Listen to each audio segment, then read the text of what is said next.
Hello everyone and welcome back. I'm Professor McBroom. In this video, we're diving into advertising and public relations, two powerful tools that shape how we see brands every single day. Whether you realize it or not, from the moment you wake up and scroll through your phone, you're surrounded by both advertising persuading you to buy and public relations shaping how you feel about the companies you see. Let's start with advertising. Paid, non-personal communication that promotes a product, service, or idea. But not all ads are created equal.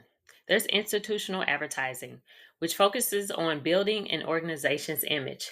Think about Coca-Cola's Real Magic campaign.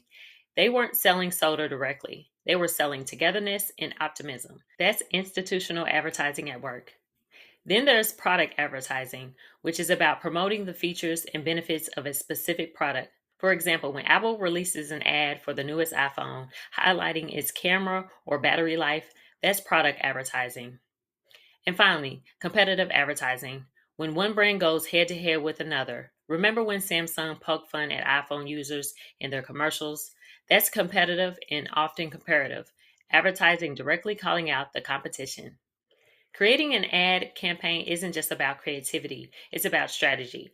There are 8 steps in developing an advertising campaign, but let's simplify it. It starts with knowing your target audience. Who are you talking to? Advertisers research everything from age to income to values and interests.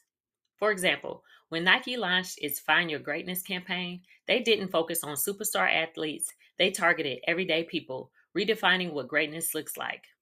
Then comes setting advertising objectives. What do you want the ad to do? Increase sales, improve awareness, change attitudes? Next, you develop an advertising platform. The key selling points that matter most to your audience. If you're Starbucks, maybe that's sustainability and community. If you're Tesla, it's innovation and energy efficiency.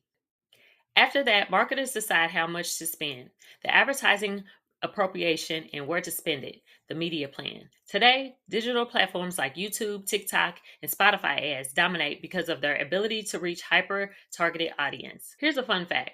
Digital audio ads, like the ones you hear on Spotify or podcasts, have now surpassed traditional radio in market shares. Now, who actually creates these campaigns?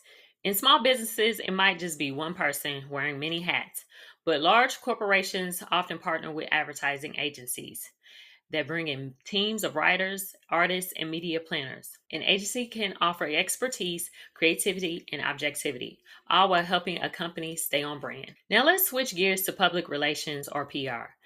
While advertising tells people what to think, public relations shows people why they should care. PR focuses on maintaining favorable relationships between a company and its stakeholders, from customers and employees to the media and local communities.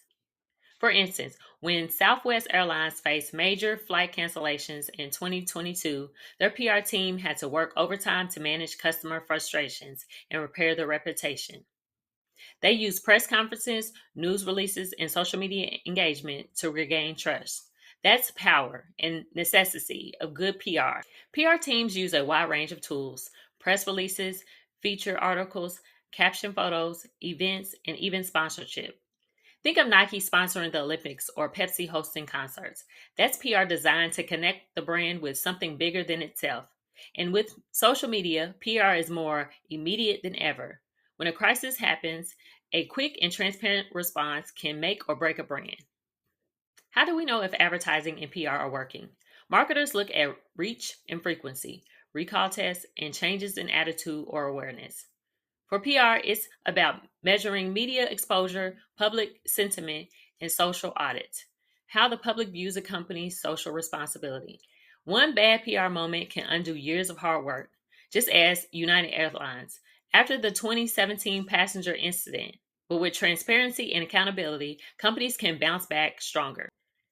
Advertising and public relations aren't just about selling, they're about storytelling and relationship building.